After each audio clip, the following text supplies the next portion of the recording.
नमस्कार, स्वागत है आपका संसद टीवी पर। मैं हूं मनोज वर्मा और आप देख रहे हैं हमारा खास कार्यक्रम संवाद। संवाद में इस बार हम बात करेंगे संसद टीवी की 3 वर्ष की यात्रा की, और हम बात करेंगे उन मुद्दों पर जो सीधे सीधे आपसे जुड़े हैं, देश की संसद से जुड़े हैं, मीडिया से जुड़े हैं, मीडिया की जवाबदेही से जुड़े हैं। मीडिया को लोकतंत्र का चौथा स्तंभ कहा जाता है, इसलिए मुद्दा न्यायपालिका से भी जुड़ता है। न्यायपालिका की भूमिका को लेकर भी हम इस संवाद में चर्चा करेंगे, और इन मुद्दों पर बात करने के लिए इस समय हमारे साथ मौजूद हैं राज्यसभा के उपसभापति हरवंश जी। हरवंश जी, आपका बहुत बहुत स्वागत है संसद टीवी पर। बहुत धन्यवाद, आपको नमस्ते और सारे दर्शकों को भी जी। और शुरुआत मैं इस मुद्दे से करूंगा क्योंकि बात हम संसद टीवी की कर रहे हैं। संसद टीवी जाहिर सी बात है संसद की कार्रवाई का सीधा प्रसारण करता है, इसलिए मुद्दा जो सबसे बड़ा हरवंश जी उठता है वो संसदीय लोकतंत्र में मीडिया की भूमिका का उठता है। संसदीय लोकतंत्र में मीडिया की भूमिका को आप कैसे देखते हैं? मनोज जी, सबसे पहले मैं संसद टीवी के 3 वर्ष पूरा होने पर आप सबको, संसद टीवी से जुड़े सभी कैमरामैन, टेक्नीशियन, सभी पत्रकार और जो लोग बैकग्राउंड में रह कर के सारी वो भूमिका, सारा वो काम करते हैं, जो एक तरह से अनसंग हीरो हैं, उनको बधाई देना चाहूँगा इतने अच्छे कार्यक्रम के लिए, इतने विविध विषयों पर पूरी तैयारी से तथ्य दिखाने के लिए आज के माहौल में। और मैं उम्मीद करूँगा कि आने वाले दिनों में भी आपका भविष्य बहुत सार्थक, उज्जवल और यहाँ काम करने वाले सभी लोगों का एक सुखद भविष्य हो। अब मैं आपके मूल सवाल पर आता हूँ। प्रेस की आज़ादी, मीडिया की आज़ादी, आजकल ये विषय बहुत चर्चा में है, और ख़ास तौर से 2014 के बाद जी।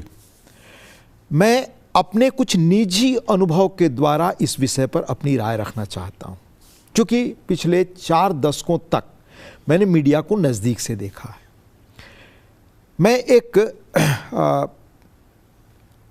पूर्वी भारत के एक अंग्रेजी अखबार का बड़ा प्रतिबद्ध पाठक था। वो अखबार बड़ा फ्रेश ढंग से निकला, पर 14 के बाद कुछ चीज़ें, उसके हेडलाइंस देखी तो बाद में मुझे लगा कि इसके जो पत्रकारिता के मापदंड हमने सीखे थे, क्या ये उनके अनुरूप हैं? और मैं वो हेडलाइंस आपको दिखाना चाहूँगा जी। पहला आप देखें, ये हमारे तत्कालीन राष्ट्रपति जी के बारे में है।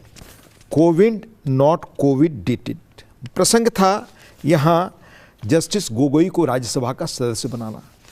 इस तरह का शीर्षक आप कल्पना कर सकते हैं, जो लोग कहते हैं मीडिया की आज़ादी का, क्या 14 के पहले जब आपातकाल लगा, आपातकाल का आप जानते हैं कि रात में साइन किया गया, सुबह कैबिनेट की बैठक हुई, यानी कैबिनेट के बैठक के पहले राष्ट्रपति जी महामहिम का दस्तखत हुआ, तब भी क्या किसी ने निकाला था, ऐसी हेडिंग दी थी। दूसरा, 2019 के चुनावों के आसपास की यह मैं आपको बता रहा हूं। यह वह प्रधानमंत्री जो लगभग शायद 24 वर्ष बाद अपने बूते बहुमत पर आए, उनके बारे में जब वो दूसरे चुनाव के लिए जा रहे थे, we I am the people, और जिनको दोबारा इतना बड़ा मैंडेट मिला। अब तीसरी चीज दिखा रहा हूं, जो तत्कालीन राष्ट्रपति, प्रधानमंत्री और गृह मंत्री, इनके बारे में ही, इनसे संबंधित शीर्षक फर्स्ट पेज पर, ये सारे शीर्षक फर्स्ट पेज पर, चूंकि मैं अखबार का पाठक था। ये तीसरा छपा नवंबर 2019 में। ये है वी, मुझे बताने की जरूरत नहीं, आपके पाठक इसको देख रहे हैं जी। ये संवैधानिक पदों पर बैठे हुए सबसे लोगों के बारे, सबसे बड़े शीर्ष जो स्थान है, जिनको संविधान मान्यता और आदर देता है, उनके बारे में। ये गृह मंत्री के बारे में है ये शीर्षक। यह भी है मार्च 20।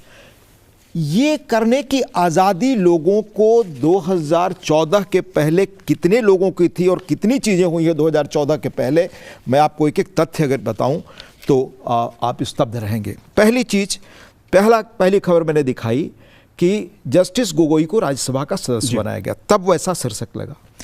क्या किसी ने बताया? मैं समझ सकता हूं कि इस पर बहस चले कि न्यायाधीश या राज्यपाल एक बार संवैधानिक पदों पर रहने के बाद सदस्य बने या न बने, उस बहस को मैं समझ सकता हूं आपकी, उस अगर वैसी बहस चले तो मनसा। पर जब आप इस रूप में पेश करते हैं कि यही पहली बार ऐसा हुआ है, तो मैं आपको बताना चाहूँगा कि इस देश में क्या क्या हुआ है। अब आपको उदाहरण के साथ मैं बताऊं कि एक जस्टिस बहरुल इस्लाम जी हुए। उनको शायद देश आज याद नहीं रखता, जानता नहीं। 1952 से 72 के बीच असम कांग्रेस के बड़े नेता में थे। 62 में कांग्रेस के टिकट पर राज्यसभा आए। 67 में असम विधानसभा का चुनाव लड़ा। 68 में दोबारा राज्यसभा भेजे गए। 72 में उन्हें पुनः इस्तीफा दिलवाकर गुवाहाटी हाई कोर्ट का पहला चीफ जस्टिस बनाया गया। उसके बाद दूसरा मैं आपको बताऊं कि उन्हें पुनः 80 में रिटायर होने के बाद स्वतंत्र रूप से राज्यसभा भेजने की कोशिश हुई, पर वह सफल नहीं हुए। फिर क्या हुआ आगे, स्तब्ध करने वाली चीज जो देश आज याद नहीं रखता, लोग जानते नहीं, वह बहरुल इस्लाम साहब सबसे अधिक उम्र में 63 साल की उम्र में वह सुप्रीम कोर्ट के जज बने और उन्होंने स्वीकार किया कि तत्कालीन प्रधानमंत्री और सरकार के तत्कालीन कानून मंत्री पीयूष शिवशंकर की मर्जी से वो यह हुए। और सीमा तो राजनीतिक मर्यादा की तब आपने पार की कि रिटायर होने के 6 महीने पहले उन्होंने इस्तीफा दिया और पुनः असम के बारपेटा लोकसभा सीट से चुनाव के उम्मीदवार बन गए पार्टी के, पर वो हार गए। दूसरा मैं बताऊं, चीफ जस्टिस रहे रंगनाथ मिश्र, 35वां मानवाधिकार आयोग के अध्यक्ष बने। फिर 1989 से 2004 तक यह राज्यसभा के सदस्य रहे। फिर उसके बाद भी उन्हें चेयरमैनशिप मिली national commission for religious and linguistic minority and national commission for scheduled caste scheduled tribes की। आप कल्पना कर सकते हैं, मैं नहीं जाना चाहता उन डिटेल्स में जो इनके बारे में देश के लीडिंग लीगल ल्यूमिनरीज ने कही। जी, तारकुंडे साहब ने क्या कहा, इनको एक जांच आयोग का अध्यक्ष बनाया गया था, अकेले सदस्य थे। उस पर तब के सारे लोगों ने, बड़े लोगों ने क्या कहा है मैं डिटेल में नहीं जाना चाहता, एक खुला इतिहास है, देश देख सकता है। उसके बाद 1997 में फातिमा बीबी जी को देवगौड़ा जी की सरकार ने तमिलनाडु का राज्यपाल बनाया। वह बहुत पहले केरल हाई कोर्ट से रिटायरमेंट के बाद रह रही थी, पर एक चुनाव का माहौल आया और रिटायरमेंट के बहुत दिनों बाद पुनः उन्हें सुप्रीम कोर्ट का जज बनाया गया। बताइए कि ऐसे में अनेक किस्सा आपको बताऊं जी। देश की पहली हाई कोर्ट चीफ जस्टिस थी महिला लीला सेठ। उनको दरकिनार करते हुए कैसे फातिमा बीबी को बनाया गया, उन्होंने खुद, ये 89 में हुआ, उन्होंने खुद अपनी आत्मकथा में इसका उल्लेख किया है। भारतीय न्यायपालिका और सुप्रीम कोर्ट पर करीब 5 दशक तक शोध करने वाले अमेरिकी प्रोफेसर जॉर्ज एच गडबिया की किताब और डायरी में तो आप ऐसे हजारों किस्से पाएंगे जिसे जानकर देश स्तब्ध रह जाएगा। कई प्रधानमंत्रियों ने निजी फेवर लेने की कोशिश की है माननीय न्यायाधीशों से। अगर आप वो चीज़ें पढ़ें तो आप पाएंगे। आप जानते हैं कि पहली बार सुप्रीम कोर्ट के इतिहास में 3 जजों का सप्रेशन, मतलब उनको उनकी सीनियरिटी को अनदेखा करके, सुपरसीड करके जूनियर जज मिस्टर A.N. रे सुप्रीम कोर्ट के चीफ जस्टिस बनाए गए। ये क्यों हुआ? और 3 जस्टिस कौन थे? जस्टिस सेलत, जस्टिस हेगड़े और एक जस्टिस ग्रोवर। बाद में जस्टिस हेगड़े आपके लोकसभा के अध्यक्ष बने जनता पार्टी की जब सरकार आई। अब ये क्यों हुआ था? क्योंकि इन तीनों जजों ने सरकार के रुख के खिलाफ जाकर बेसिक स्ट्रक्चर मामले में फैसला दिया था कि संविधान का बेसिक स्ट्रक्चर बना रहेगा। आज जिसको लोग बड़ा अच्छी बात मानते हैं, उसी फैसले को देने वाले जजों को तत्कालीन शासन में, जो आज सत्ता में नहीं है, वो लोग तब इसके खिलाफ क्या आक्रोश व्यक्त किया कि तीनों लोगों को सुपरसीड किया। इस पर कुलदीप नैयर की किताब है, सेपरेशन ऑफ द जजेस, आप पढ़ें। तब के इस्पात मंत्री रहे और बड़े चर्चित एस मोहन कुमार मंगलम ने सार्वजनिक बयान दिया था कि गोरखनाथ से लेकर बैंक नेशनलाइजेशन, प्रिवी पर्स और केशवानंद भारती मामले में न्यायपालिका सरकार के साथ टकराव का रास्ता अख्तियार किए हुई थी। उसमें जस्टिस रे से उम्मीद की जाती है कि वो टकराव का ही रास्ता बंद कर देंगे। आप इस बयान को जरा आज के संदर्भ में देखिए जी। ये इतना ही नहीं है, मैं आपको कुछ किस्से, चंद चीज़ें बता रहा हूँ। जस्टिस रे ने तब बिल्कुल एक ओबीडियंट व्यक्ति की तरह सारा काम किया और कि बिना किसी मांग के उन्होंने संवैधानिक बेंच का गठन का फैसला भी कर दिया। साथ ही जजों के बेंच के कारण तुरंत इसे भंग करना पड़ा। जस्टिस रे इतने महान थे कि उनके न रहने के बाद सुप्रीम कोर्ट में जब श्रद्धांजलि का कार्यक्रम हुआ तो राम जेठमलानी ने क्या कहा, ये देश को पता कर लेना चाहिए। मैं अपने जुबान से वो शब्द नहीं कहना चाहता जी। एक जस्टिस एस.सी. राय थे पश्चिम के, जो बंगाल के पहले मुख्यमंत्री और महान नेता, मैं उन्हें महान नेता कहता हूं, डॉक्टर वी.सी. राय उनके भतीजे थे।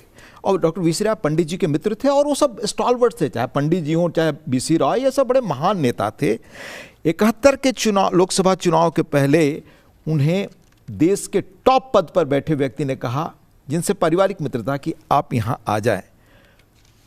क्योंकि विधान चंद राय के परिवार से परिवार की मित्रता थी, वो आए मानते हुए। इसके बाद वो जैसे कानून मंत्री गोखले साहब, कुमार मंगलम और सिद्धार्थशंकर राय से मिले। मुलाकात के बाद उनकी सुप्रीम कोर्ट में नियुक्त हो गई। उनको किस देश के सबसे ताकतवर आदमी ने अपने पारिवारिक मामले को निपटाने का काम सौंपा और संबंधित दस्तावेज भी दिया। पर 71 में दुर्भाग्य से दिल का दौरा पड़ा उन्हें और वो नहीं रहे। उसके बाद उनके घर से फटाफट दस्तावेज कैसे हटाए गए, ये मैं नहीं कह रहा, ये प्रोफेसर गडवा की जो पुस्तक है उसमें उनकी पत्नी ने बताया जी। ये इतने दस्तावेज मैं आपको इसलिए बता रहा हूं। इसके बाद एक जस्टिस एच.एन. बेग का किस्सा भी है।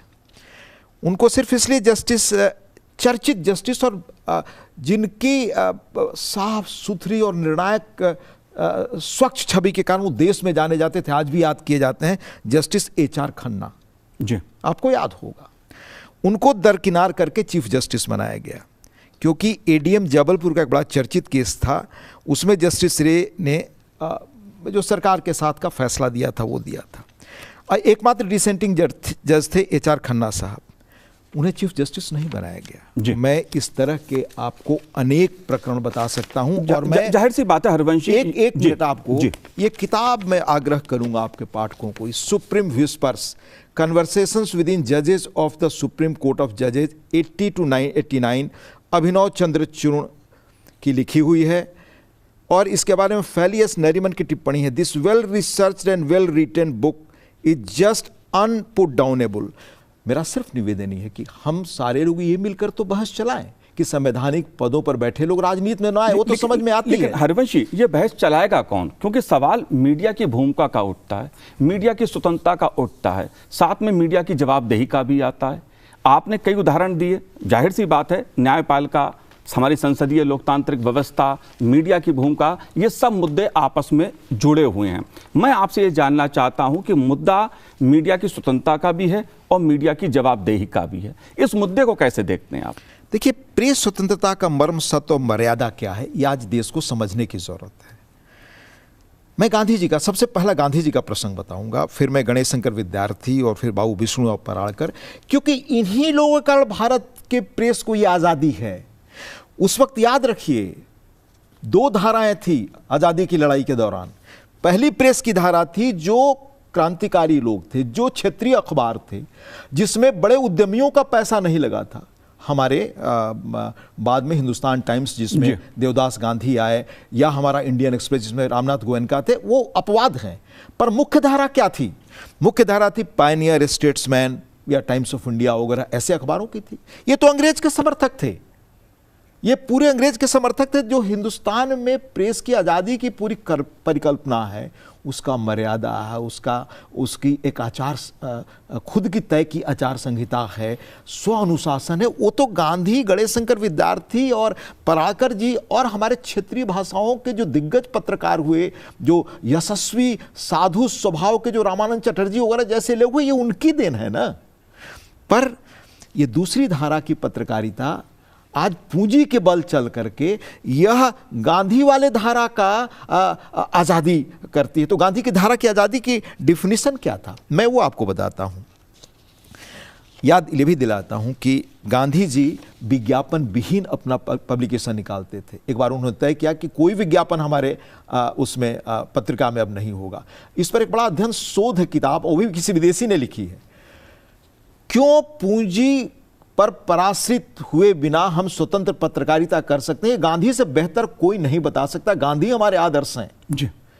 और गांधी ने पत्रकारिता के बारे में क्या कहा, लेखन के बारे में, कोट मैं सुनाना चाहूँगा। मेरा तो आग्रह होगा कि आप इस पर दिखाइएगा। और ये भी कोट, इसका उल्लेख किया है किस व्यक्ति ने? H.Y. शारदा प्रसाद जैसे द ग्रेट मैन ने, जो पंडित नेहरू जी के सारे बुक्स का कंपाइलेशन किया, जो इंदिरा गांधी के प्रेस सलाहकार रहे, one of the tallest Indian पत्रकार के रूप में वो इंडियन एक्सप्रेस में भी काम करते थे, हार्वर्ड से पढ़ करके आए। उन्होंने खुद पहले कमेंट किया है गांधी जी के शब्द पे, I shall do so with some words written by modern India's greatest writer and editor Mahatma Gandhi. ये हमारे H.Y. शारदा प्रसाद ने लिखा। अब गांधी जी को कोट कर रहे हैं कि पत्रकारिता क्या और कैसे मैं पत्रकारिता करता हूं। एक एक शब्द लिखता हूं तो मैं कैसे लिखता हूं। To be true to my faith, यानी पत्रकारिता धर्म के प्रति सच होने के लिए। Therefore I may not write in anger और मैलाइस, मैं आक्रोश में या पूर्वाग्रह पूर्वक नहीं लिख सकता, जो आज मैंने हेडिंग्स आपको दिखाए। I may not write idly, मैं आलस्यपूर्ण भी नहीं लिख सकता। I may not write merely to excite passion, मैं लोगों में उत्तेजना फैलाने के लिए भी, लोगों को भड़काने के लिए भी, लोगों में भावना जागृत करके उसका कुप्रभाव पैदा करने के लिए भी मैं नहीं लिखता। The reader can have no idea of the restraint, पाठक यह अनुमान नहीं लगा सकते कि मुझे कितना आत्मसंयम रखना पड़ता है। I have to exercise from week to week in the choice of topics and my vocabulary, शब्दों के चयन में, एक एक शब्द के चयन में और विषय के चयन में मुझे कितना आत्मसंयम रखना पड़ता है। It's a training for me. Often my vanity dictates A smart expression, आमतौर पर मेरे अंदर भी जो पूर्वाग्रह या वो जो क्या कहें एक दम्भ है, वो कहता है कि बड़ा कठोर शब्द इस्तेमाल करिए, पर मैं स्मार्ट एक्सप्रेशन और माई एंगर ए हार्श ऑब्जेक्टिव, पर मैं क्रोध में कोई हार्श एडजेक्टिव भी नहीं लगाता।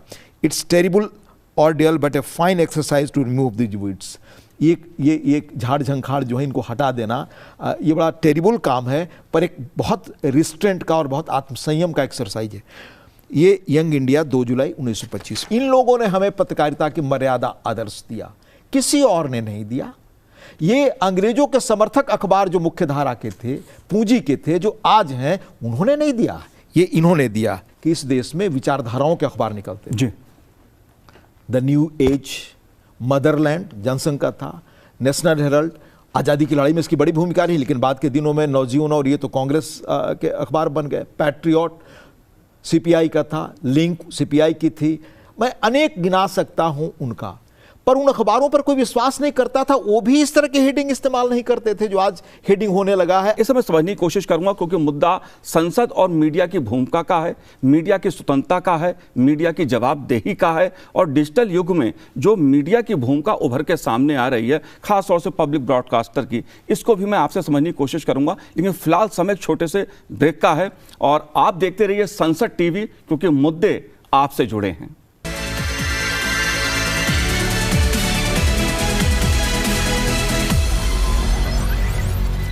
ब्रेक के बाद आपका स्वागत है और आप देख रहे हैं संसद TV। संसद TV में हम बात कर रहे हैं संसद और मीडिया की भूमिका की, और बात करने के लिए इस समय स्टूडियो में हमारे साथ मौजूद हैं राज्यसभा के उपसभापति हरवंश जी। हरवंश जी, ब्रेक के बाद आपका स्वागत है। ब्रेक पर जाने से पहले मैं समझना आपसे चाह रहा था, क्योंकि आपने दस्तावेजों के साथ, प्रमाण के साथ हमें यह बताया है कि किस प्रकार से देश की जो संसदीय लोकतांत्रिक व्यवस्था है उसमें मीडिया की भूमिका, न्यायपालिका की भूमिका आपने विस्तार से हमें बताने की कोशिश की। लेकिन एक ताज़ा मुद्दा, जो प्रधानमंत्री नरेंद्र मोदी जी का मुख्य न्यायाधीश के आवास पर जाना, गणेश उत्सव में भाग लेना और उसमें मीडिया में सुर्खी बनना, आप इस मुद्दे पर क्या कहना चाहते हैं, कैसे देखते हैं? हमारी संवैधानिक परंपरा शुरू से यही रही है कि बड़े पदों पर बैठे लोगों का आपसी सामंजस्य, आपसी तालमेल, आत्मीयता वही रहे, क्योंकि आज़ाद मुल्क है।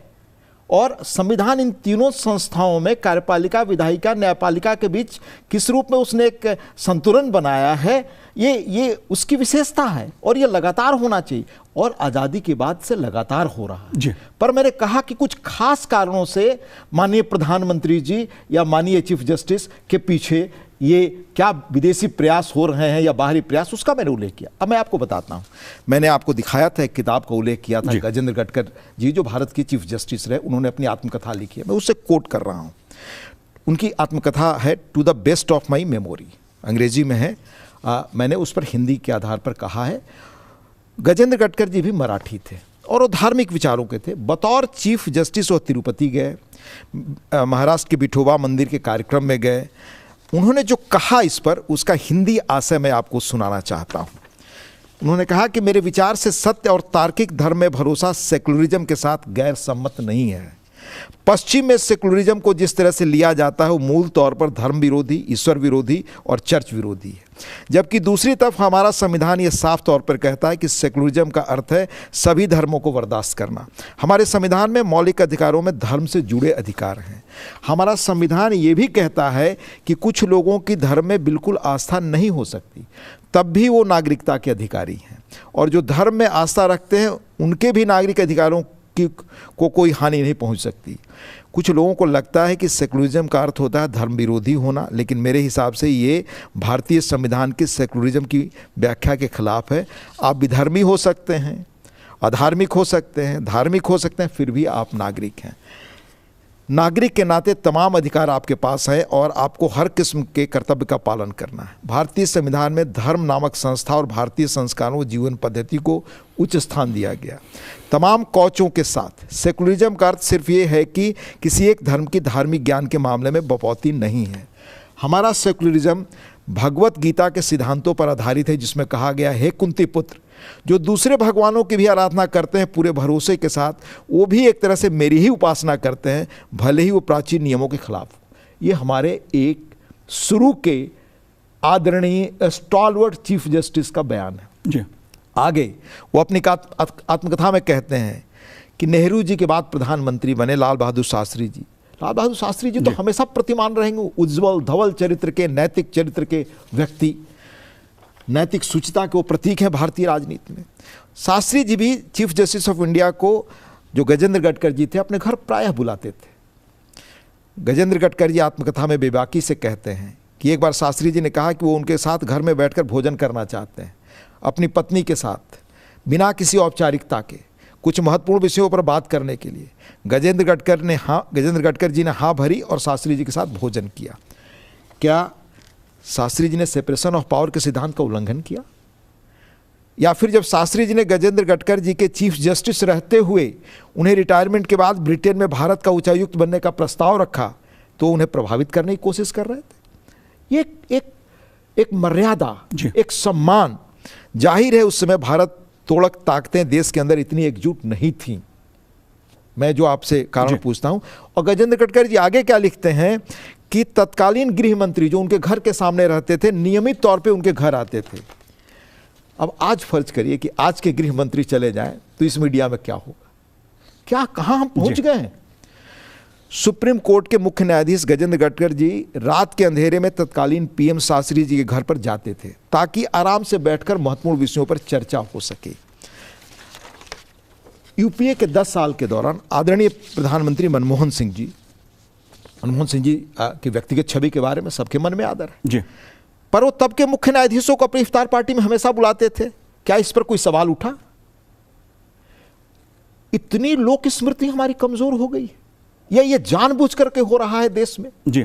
संवैधानिक संस्थाओं को कमजोर करने के लिए हो रहा है? इस पर देश को गौर नहीं तो कौन इसके लिए जिम्मेदार है? क्या वेस्टर्न मीडिया, जिस पश्चिमी मीडिया की हम बात करते हैं, क्योंकि अगर बात मैं हाल के लोकसभा चुनावों की बात करूं तो इसमें वेस्टर्न मीडिया किस तरह भारत के चुनाव को, या कुछ लोग, ताकतवर लोग जो दूसरे देशों में बैठे हैं, किस तरह से भारत के चुनाव को, भारत के जनमानस को प्रभावित करने की एक कोशिश कर रहे थे या उस पर सवाल उठा रहे थे, उसको आप कैसे देखते हैं? बिल्कुल सही आपने प्रसंग ये कहा। ये भारत का वेस्टर्न मीडिया का क्या रुख भारत के बारे में रहा है, ये western media narratives on India from Gandhi to Modi ji, हमारे देश के बारे में ही क्या रहा, ये समझने के लिए बहुत बढ़िया किताब उमेश उपाध्याय जी ने लिखी। पिछले दिनों असामयिक निधन उनका हो गया। इस किताब को हर भारतीय को पढ़ना चाहिए। असल कारण यह है कि दुनिया की कुछ महत्वपूर्ण ताकतें नहीं चाहती कि भारत ताकतवर देश बने, और मैं उस पर आपको विस्तार से बताऊं। इसके पहले इसमें की 3 चीजें मैं बहुत ब्रीफली उल्लेख करूंगा। पहला, 48 में जब हैदराबाद और हैदराबाद का एकीकरण हो रहा था, तब उसके पहले किस तरह ब्रिटिश पार्लियामेंट में सवाल उठाया गया, पटेल साहब के बारे में क्या कहा गया, गांधी के बारे में क्या कहा गया। यह कहा गया कि उस वक्त इसको यूएन सिक्योरिटी काउंसिल में तुरंत ले जाया जाए, रुकवा दिया जाए। क्या क्या मैं आपको बताऊं, और उस पर किस रूप में सरदार पटेल ने जवाब दिया, उससे भी हद हो गई तब जब वीवीसी ने अपने एक इंटरव्यू में 84 में खालिस्तानी लीडर जगजीत सिंह चौहान का इंटरव्यू दिखाया लाइव, जिसमें ओपनली उन्होंने तत्कालीन प्रधानमंत्री को बीहेडेड करने के लिए कहा, उनकी फैमिली को। क्या ये वो अपने प्रधानमंत्री के बारे में दिखा सकते थे? ब्रिटिश प्रधानमंत्री के बारे में कोई एक ब्रिटेन का इस किस्म का अवांछित तत्व बोले, उसको इंटरव्यू पर दिखाया जा सकता है? जब इंदिरा जी बहुत सारी चीज़ों में बहुत फर्म और बहुत प्रतिभाशाली और दृढ़वान नेता थी, पर जब 67 में वो गई अमेरिका, भारत को खाद्यान्न की समस्या थी, तो शीर्षक चला कि India comes begging. New York times में शायद ये शीर्षक था जी। ये वेस्टर्न मीडिया का पहले से आज वेस्टर्न समस्या क्या है भारत के साथ, वो मैं आपको बताऊं। समस्या ये कि भारत आज ताकतवर हो रहा है। सबसे पहले कोविड के दौरान लगभग इसमें मैं आपको बताऊं 66 रिपोर्ट्स को एग्जामिन किया गया है, गार्डियन से लेकर के और न्यूयॉर्क टाइम्स से लेकर र्यूटर से लेकर सारे लोगों ने जो कोविड के दौरान कहा। कोविड के दौरान क्या कहा गया? भारत में सबसे अधिक मौतें होने वाली है, भारत की इकोनॉमी चौपट हो जाएगी। भारत में इसमें तुलना की गई कि जो ब्रिटेन जो 42-43 में जब ब्रिटेन राज था, जो अकाल हुआ था, उसमें कहते हैं 30 लाख लोग मरे थे, उससे ज़्यादा लोग मरेंगे। इसमें रिपोर्ट्स में है, इस किताब में भी उल्लेख है उसका, और उसमें कुछ भारतीयों ने भी कहा कि हाँ ऐसा हो रहा है। अब आप बताएं कि अगर 30 लाख लोग मरने की बात जो लोग कह रहे थे विदेश में, वो नाम की सूची तो बना दें। आज तो सोशल मीडिया के ज़माना है, एक तुरंत तो निकाल सकते हैं कितनी मौतें हुई थी। पर उन्हीं देशों में जब एक तो अप्रत्याशित घटना हुई कि भारत ने टीका बना लिया, ये किसी को विश्वास नहीं था। इसके पहले जितने टीकों का आप इतिहास देखेंगे, दुनिया में अनुसंधान हो जाने के बाद कोई 10 वर्ष बाद, कोई 20 वर्ष बाद, कोई 50 वर्ष बाद, कोई 100 वर्ष बाद आया। भारत टीके का इजाद कर लेगा, ये तो अप्रत्याशित था जी। जब टीका खोज लिया सक्सेसफुली, टीका भारत ने इतने लोगों को लगा दिया।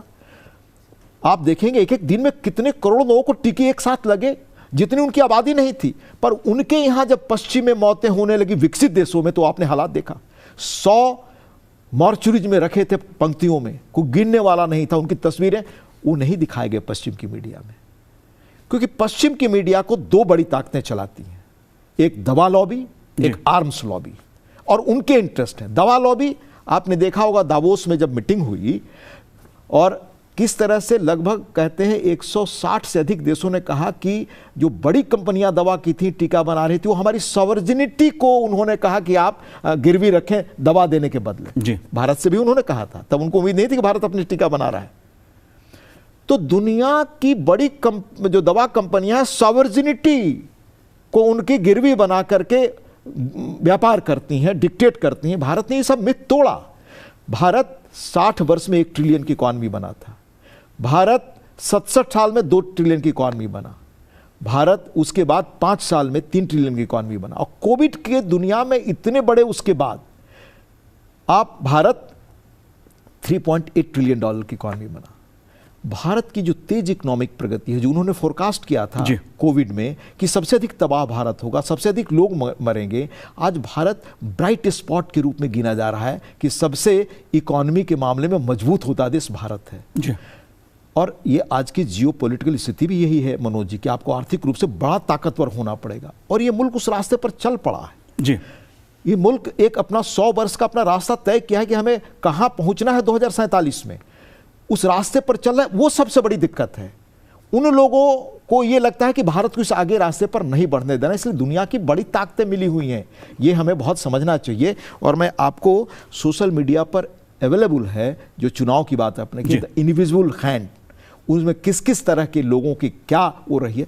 आप मुझे बताएं, भारत के बाहर बैठे लोग या भारत के अंदर भी जो इतना बड़ा अभियान भारत के खिलाफ चलाते हैं कई चीजों में, इन चीजों में जिसका गिनाया, वो क्यों चलाते हैं? ये सारा इकोनॉमी का खेल है। उनको सुनने वाले, उनको देखने वाले इतने अधिक हो, कितनी उनकी आय होती है, ये सारी चीजें सोशल मीडिया पर कोई शोध करे तो सब उपलब्ध है जी। तो निजी उपलब्धि के लिए, आर्थिक उपलब्धि के लिए आज देश उनके लिए मायने नहीं रखता, समाज मायने नहीं रखता। ये हालात हैं, ये इन चुनावों में भी दिखे, ये पहले से हैं, ये पुस्तक आपको दिखा रहा हूं और अनेक चीज़ें मैं आपको गिना सकता हूं। और जैसे दूसरी चीज़ मैं आपको बताऊं, अब भारत की रैंकिंग होती है प्रेस की आज़ादी को लेकर। कौन लोग रैंकिंग करते हैं? विदेश में बैठे कुछ गैर सरकारी संस्थाएं मिलकर पत्रकारिता स्वतंत्रता की रैंकिंग करती हैं। एक ऐसी संस्था है पेरिस स्थित रिपोर्ट्स विदाउट बॉर्डर्स। पिछले साल 180 देशों में उन्होंने भारत को 142वां रैंक दिया। अब इस पर अंदर भी जो ऐसी ताकतें हैं और बाहर भी, भारत में प्रेस की आज़ादी ये है, पर हकीकत देखिए, इस रैंकिंग में बुर्किना फासो 36वें नंबर पर है। ये देश कौन सा है? Burkina Faso. इस देश के बारे में अमेरिकी विदेश विभाग की ट्रैफिकिंग इन पर्सन्स रिपोर्ट में है कि वहाँ अभी भी गुलामी है। ग्लोबल स्लेवरी इंडेक्स के अनुसार इस देश में अनुमानतः 82,000 लोग आधुनिक गुलाम हैं। तो जहाँ गुलाम रहते हैं वो भारत से आगे है, ये 36वें रैंक पर है, भारत 142वें पर। मालदीव 79 स्थान पर है प्रेस की आज़ादी के बारे में। यहाँ गैर मुस्लिम मालदीव का नागरिक नहीं बन सकते। इसके संविधान में है कि इस्लाम के सिद्धांतों के विपरीत मालदीव में कोई कानून नहीं बनाया जा सकता। गैर मुस्लिम मालदीव का नागरिक नहीं बन सकता। वो भारत से प्रेस की आज़ादी में आगे है। ओमान 135वें स्थान पर है। वहाँ के संविधान में कहा गया है कि इस्लामी शरिया कानून का आधार है। वहाँ लैंगिक समानता भी नहीं है क्योंकि संविधान कहता है कि राज्य का प्रमुख मुस्लिम पुरुष होगा। वो भारत से आगे है प्रेस की आज़ादी में जी। अर्जेंटीना 64वें नंबर पर है। इसका धर्म रोमन कैथोलिक अपोलोस्टिक, अनेक ऐसे उदाहरण हैं। अब मैं अनेक ऐसी चीज़ें गिना सकता हूँ। मेरा कहने का अर्थ ये है कि जहाँ धार्मिक गुलामी है, जहाँ आज भी लोग गुलाम हैं वस्तुतः, ये सारे लोग भारत से ऊपर है प्रेस की आज़ादी में। तो शुरू से गांधी के ज़माने से, पंडित जी के ज़माने से, इंदिरा जी के ज़माने से, अब मोदी जी तो चूंकि और उनकी निगाह में है कि अपने बूते कोई राजनेता है, तो ये सारे लोग निगाह में है। इसलिए ये बड़ा षड्यंत्र है जिसका मैं आपको ये हवाला दे रहा हूँ। ऐसी बहुत चीज़ें मैं आपको गिना सकता हूँ। आपने चुनाव की बात कही, सोशल मीडिया की बात कही। मैं इस तरफ भी आपका एक ध्यान चाहूँगा इस मुद्दे की ओर भी, क्योंकि ये मुद्दा अंतर्राष्ट्रीय पहलुओं से भी जुड़ा है और भारत की जो फ्रीडम ऑफ हम स्पीच कहते हैं या मीडिया की स्वतंत्रता कहते हैं, उनसे भी जुड़ा हुआ है। चुनाव के दौरान 7 समुंदर पार कोई व्यक्ति बैठा है, वो सोशल मीडिया के जरिए भारत के चुनाव को प्रभावित करता है। ऐसे में भारत का पाठक, भारत का आम नागरिक वो क्या करे? देश के मीडिया की भूमिका को आप इसमें कैसे देखते, जवाबदेही के तौर पे? क्योंकि सोशल मीडिया के दौर में देश में भी एक वर्ग है जो बाहर बैठे व्यक्ति के सुर में लाता है। इसमें क्या रास्ता है आगे का? पहला निवेदन मैं आपसे मनोज ये करना चाहूँगा कि हमें सोशल मीडिया की ताकत को समझ लेना चाहिए। सोशल मीडिया को कौन सी कंपनियां चलाती हैं? ये सारी विदेश की बैठी हुई जो हमारी कंपनियां हैं, ये सारे टेक फॉर्म्स कौन हैं? ये टेक्नोलॉजी कंपनियां कौन हैं? इनका टोटल जो एसेट और इनके हाथ में जो कैश है कई देशों के जीडीपी से अधिक है। ये कई राष्ट्रों से दे आर मोर पावरफुल। और ये किस बड़े देश के लिए काम करती हैं, किस बड़े देश की जो अंदरूनी ताकतें हैं उनके लिए काम करती हैं, इस पर मैं बहुत विस्तार से चर्चा नहीं कर रहा, लेकिन आप थोड़ा खोजें तो पता चल जाएगा। जो दुनिया के ताकतवर मुल्क हैं, जिनको लगता है कि हमारा साम्राज्य बिखर रहा है, जिन देशों में ये स्थित है बड़ी टेक कंपनियां, ये उनके इशारों पर काम करती हैं। ये टेक कंपनियां ही सोशल मीडिया चलाती हैं और सोशल मीडिया का अच्छा उपयोग है तो बड़ा दुष्प्रभाव, बहुत ही ये समाज को बिल्कुल कमज़ोर करने वाला भी उपाय इसके पास है। मतलब वो असर या वो ताकत इसके पास है जी। तो जो मुल्क, अब आप बगल के पड़ोस में चीन में देख लीजिए, इन लोगों को उन्होंने गूगल से लेकर सबको तो इजाज़त नहीं दी, अपना विकसित किया है। तो हमारे देश में बहस चलनी चाहिए कि जो बाहर बैठ कर के लोग इस मीडिया के माध्यम से इस तरह का काम देश के बारे में कर रहे हैं, आज़ादी के नाम पर ये कर रहे हैं, जो मैंने आपको तथ्य दिखाए, आपको मैंने इतिहास से प्रसंग बताए कि क्या क्या इस मुल्क में हुआ है, वो सब दबा कर छिपा करके उसको उसकी चर्चा न करके सिर्फ आज के बारे में वो भी इस रूप में पेश करना कि इससे चीज़ें परेशानी हो रही हैं। इसके पीछे जो षड्यंत्र है, जो मानस है, उसके बारे में मैंने आपको स्पष्ट किया कि कैसी बड़ी ताकतें लगी हैं। अच्छा, इस काम में जो लोग लगे हैं तो इसका भी सीधे गणित जुड़ा है। जो गांधी ने कहा था कि विज्ञापन के बगैर अखबार चलाएंगे, अभी मैं बताऊंगा आपको, गणेश शंकर विद्यार्थी का बात उससे पूरी करनी चाहिए हमें। विज्ञापन, पूंजी, इनके पीछे भी ये जो इन्फ्लुएंसर्स हैं, ये जो भारत के खिलाफ कैंपेन चलाने वाले बाहरी अंदरूनी हैं, इनकी आर्थिक आमद कितनी है इस व्यूअरशिप से, ये पता करिए। हमारे कॉमन पाठक और लोगों को ये नहीं मालूम है कि ये अपनी आमद के लिए, अपनी निजी समृद्धि के लिए कहाँ ये जा रहे हैं। इसलिए भारत का मीडिया धर्म आज गांधी के रास्ते, अगर मैं कहूँ, आपको कोट करके बताऊंगा अपने गणेश शंकर विद्यार्थी का, राष्ट्र धर्म पहले है।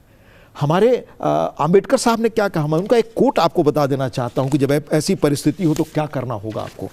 अंबेडकर साहब ने संविधान सभा में अंतिम भाषण में यह चेतावनी दी। डॉक्टर अंबेडकर ने कहा कि दल के ऊपर उठकर देश को रखने का आह्वान किया उन्होंने जब संविधान बन गया। तो ये मामले जो आप बता रहे हैं, ये कल को मान लीजिए कोई भी दल सत्ता में हो, ये प्रयास चलेगा कि इस देश को कैसे कमजोर रखा जाए, तब भी क्या हम ऐसा ही करेंगे? हमें मिलकर के सोचना पड़ेगा। अंबेडकर जी ने कहा, और उससे हमें सीखना चाहिए। जो आपने कहा उसका उत्तर मैं दे रहा हूं। If the parties place creed above country, यानी अपनी निजी विचार को दल देश से ऊपर रख ली कि किसी तरह हमको सत्ता चाहिए, our independence will be put in jeopardy a second time, दूसरी बार हमारी आज़ादी खतरे में पड़ेगी, and probably be lost forever, और शायद हमेशा के लिए खत्म हो जाएगी। This eventuality we must all resolutely guard against, हमें बहुत चौकस होकर के इसको गार्ड करना पड़ेगा। We must be determine to defend our independence with the last drop of our blood. जी, ये अंबेडकर साहब ने चेतावनी दी। तो आज सोशल मीडिया के माध्यम से बाहरी ताकतें जिस तरह देश के चुनाव से लेकर के बाकी चीज़ों में दखल दे रही है, हमें यह करना पड़ेगा निजी अपने विचारों, आग्रहों, पूर्वाग्रहों से ऊपर उठ करके। दूसरा करना पड़ेगा जो प्रधानमंत्री जी ने आग्रह किया अभी 15 अगस्त को लाल किले से, 1 लाख नए युवा आए जिनका कोई संबंध ना हो दूर दूर तक किसी पारिवारिक नेता और बड़े लोग से, फ्रेश यंग ब्लड्स। क्यों अच्छे लोग चाहिए? इसके बारे में राजेंद्र बाबू ने कहा जब संविधान बन गया तो 26 नवंबर 1949 को कहा, हम अंग्रेजी में ही कोट कर दे रहे हैं, we must admit that the defects are inherent in the situation in the country and the people at large. If the people who are elected are capable and men of character and integrity, they would be able to make the best even of a defective constitution. If they are lacking in these, the constitution cannot help the country. After all, a constitution like a machine is a lifeless thing. It requires life because of the men who control it and operate it. And India needs today nothing more than a set of honest men who will have the interest of the country before them. यानी सारांश है कि संविधान कितना भी अच्छा हमने बना लिया, लेकिन ये लाइफलेस है, इसको कंट्रोल लोग करेंगे। असल में है कि लोग अगर इंटीग्रिटी और कैरेक्टर वाले आएंगे तो अगर संविधान में कोई कमी भी रह गई तो उसको बेस्ट बना देंगे। और संविधान हमें सर्वोच्च दे दिया, लेकिन ऐसे लोग आ गए जो निजी हितों को ऊपर रखने लगे देश से, तो ये देश का क्या होगा? ये आपने एक महत्वपूर्ण सवाल, क्योंकि हम बात सोशल मीडिया की कर रहे हैं, जाहिर सी बात है कि डिजिटल युग में आज जब सोशल मीडिया इतना ताकतवर है, डिजिटल मीडिया बहुत ताकतवर है, ऐसे में जो पब्लिक ब्रॉडकास्टर्स की भूमिका है उसको आप कैसे देखते हैं? जो उनका रोल है पब्लिक ब्रॉडकास्टर का, वो कैसे आप देखते हैं? कैसे होना चाहिए, क्या होना चाहिए, किस तरह हो रहा है, इस पे आपका क्या कहना है? देखिए, बेसिक रूप से मनोज जी, आपने भी देखा होगा कि जब हम लोग प्रिंट मीडिया में आए तो कई चीज़ें हमें बताई जाती हैं कि हमारा मूल धर्म क्या है। To inform, to entertain, to educate, 3 मुख्य चीज़ थी। चौथी चीज बताई जाती थी कि किसी के बारे में एक पक्षीय नहीं लिखना, पूर्वाग्रह से नहीं लिखना, उसका पक्ष जाए।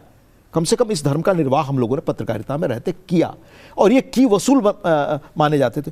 तो चाहे पब्लिक ब्रॉडकास्टर हों, चाहे अखबार हो, मीडिया हो या सोशल मीडिया हो, इस धर्म का निर्वाह तो करना चाहिए ना सबको। पर क्या हो रहा है इस धर्म का निर्वाह? इसमें लोग मैं आपको इसका सबसे अच्छा उदाहरण बताना चाहूँगा गणेश शंकर विद्यार्थी के ही उससे। गणेश शंकर विद्यार्थी के बारे में आप जानते हैं कि वो एक तरह से आदर्श रहे जी। 23 वर्ष की उम्र में उन्होंने अखबार शुरू किया, प्रताप और कुर्बानी दी, और गांधी जी ने कहा कि मैं तो इच्छा करता हूं कि गणेश शंकर विद्यार्थी जैसा जीवन हो मेरा। ये गांधी जी का था। और मैंने कहा कि प्रेस की आज़ादी ऐसे लोगों की देन है। गणेश शंकर विद्यार्थी ने जब अपना अखबार निकाला तो उसका पहले दिन जो एडिट लिखा, हमारी नीति, वो उनका एडिटोरियल पेज था। उसमें साफ कई चीज़ें की।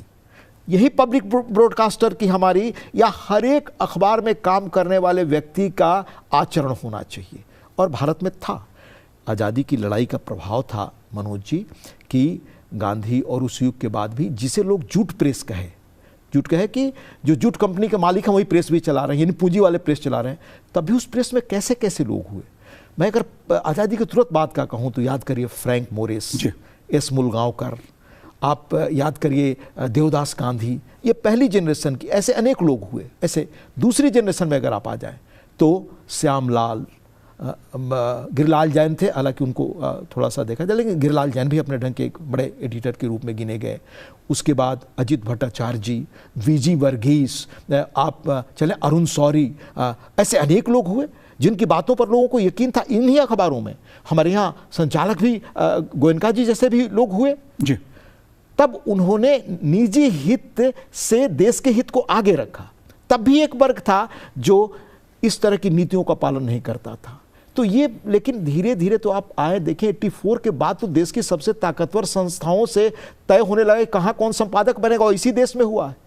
आप भूल रहे 82-83 में प्रेस बिल आ रहा था बिहार में, जिसमें यह भी था कि किसी खबर में खोमचे वाले के पास मिल गया और उस खबर में सरकार के खिलाफ है तो खोमचा वाला भी गिरफ्तार होगा। ये इमरजेंसी के 8 ही वर्ष बाद हो गया था। और कैसे वो बिल पास हुआ। अरुण शौरी जी की नई किताब आई है, एक causes, commissioner of A causes या ऐसा कुछ करके उसका शीर्षक है, आप पढ़िए, उसमें पूरा विस्तार से वर्णन है। तो ये हमारे उन दिनों का भी रहा। लेकिन असल नीति की बात हम करें कि हम सबके लिए आदर्श क्या है, चाहे पब्लिक ब्रॉडकास्टर हो, उनको भी तो यही काम, यही भूमिका में रहना है।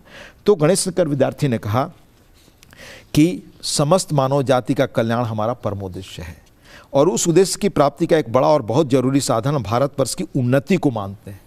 भारत को उन्नता अवस्था तक पहुंचाने के लिए असंख्य उद्योगों, कार्यों और क्रियाओं की आवश्यकता है।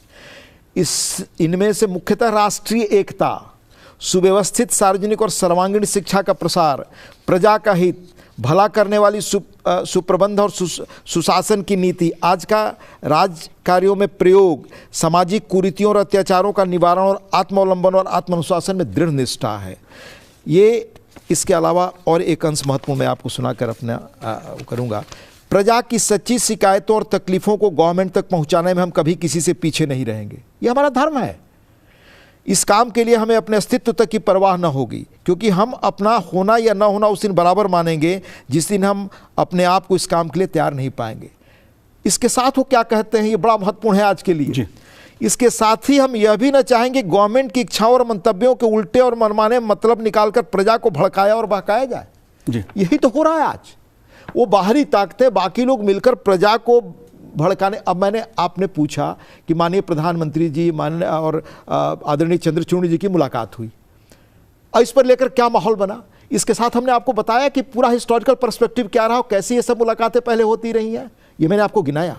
मैंने सुप्रीम कोर्ट के जज रहे, गोगोई साहब बने तो उन पर किस तरह की हेडिंग छापी गई, किस तरह के शब्दों का अमर्यादित प्रयोग हुआ जो पहले किसी के लिए नहीं हुआ, संवैधानिक पदों पर बैठे लोगों ने वो बताया, और उसके पहले का इतिहास सुनाया, हतप्रभ और स्तब्ध करने वाले। तो ये पब्लिक ब्रॉडकास्टर की भी जिम्मेदारी होनी चाहिए कि अतीत की उन चीज़ों को आप लेकर आए। मैं आपको बताऊंगा किसी का मेले, ब्रजेश कुमार सिंह ने मनी कंट्रोल शायद उस पर है, बहुत बढ़िया लेख लिखा है इस पर, बड़े सार्थक और ऐतिहासिक तथ्यों के साथ। माननीय मोदी जी जो चंद्रचूड़ जी के यहाँ गए, वो हर एक लोगों को पढ़ना चाहिए।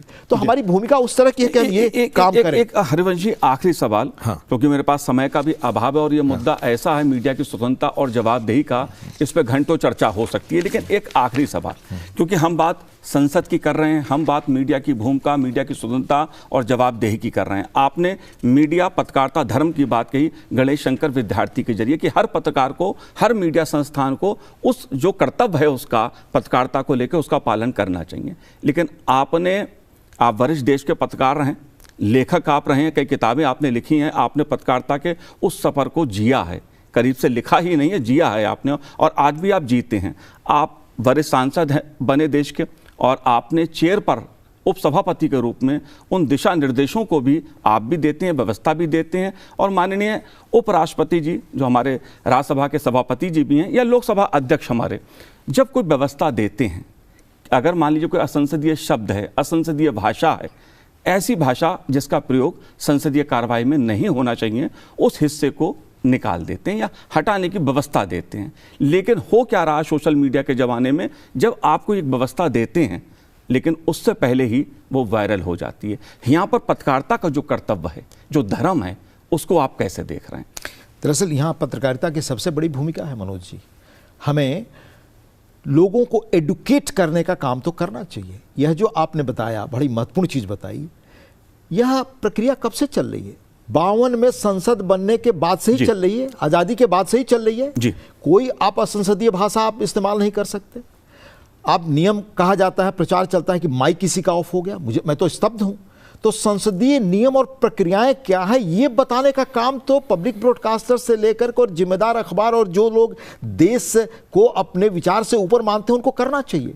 अब आपको मैं बताऊं कि माइक ऑफ होने की बात, नियमतः जिसको चेयर बोलने की अनुमति देता है, माइक उसी का ऑन होता है।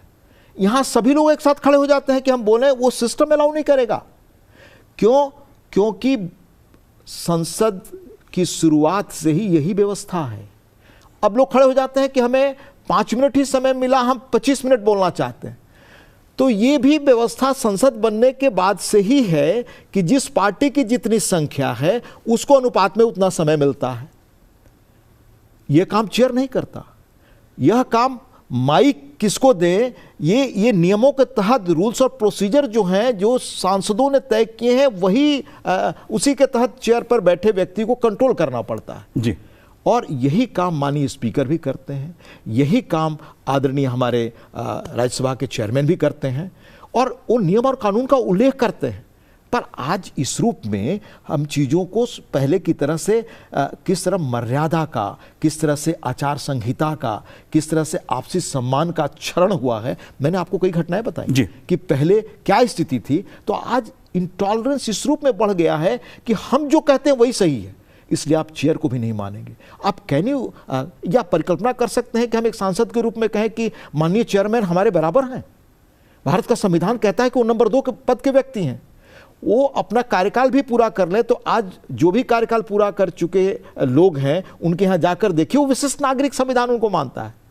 जो राष्ट्रपति पद से अवकाश, मतलब जिनका कार्यकाल खत्म हो चुका, वो भी विशिष्ट नागरिक के रूप में इस्तेमाल किए जाते हैं। आप अपनी जगह बहुत बड़े व्यक्ति हो सकते हैं, आप सम्मान पा सकते हैं, लेकिन कम से कम संवैधानिक मर्यादाओं को, आचरण को, ये हमें जीवन में पालन करना ही चाहिए। और चेयर पर बैठे लोग तो बंधे हैं नियमों और वसूलों से।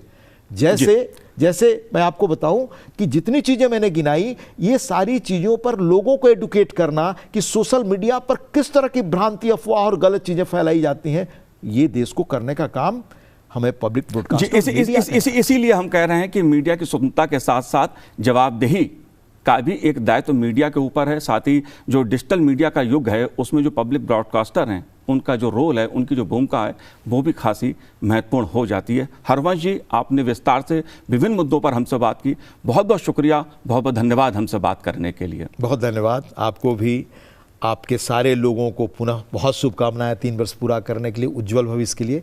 और सबसे अधिक मैं आपके दर्शकों के प्रति आभार व्यक्त करना चाहूँगा, क्योंकि अंततः वे अगर जागरूक होंगे इन मुद्दों के प्रति तो देश बहुत आगे बढ़ेगा। जी बिल्कुल। और संसद टीवी, संसदीय प्रक्रिया जो है, संसदीय जो हमारी कार्रवाई है, उसके जरिए लोगों को जागरूक करने का, अवेयर करने का ही एक महत्वपूर्ण काम कर रहा है। तो इस कार्यक्रम में इतना ही, मुझे दीजिए आज्ञा, नमस्कार।